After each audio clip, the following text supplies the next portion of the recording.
మీరే లేవనిస్తలేరు, భయపడుతున్నారు. ఇంట్లో ఫోటో తీసి పక్కన తీసిన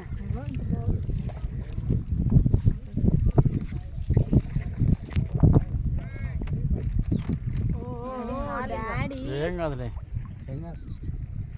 ఆయన వేరే మీకు లేదు. డాడీ ఎట్లా డాడీ? అరే మీరు ఊరుకోండి.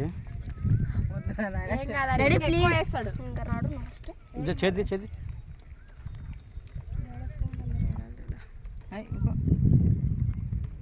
అది మనం ఆ నుంచి వస్తాం కదా, అది కూడా వచ్చేసాడు. ఇదేం కథమా? చినుకులు పడుతున్నాయి మమ్మీ. చినుకులు పడితే పడండి.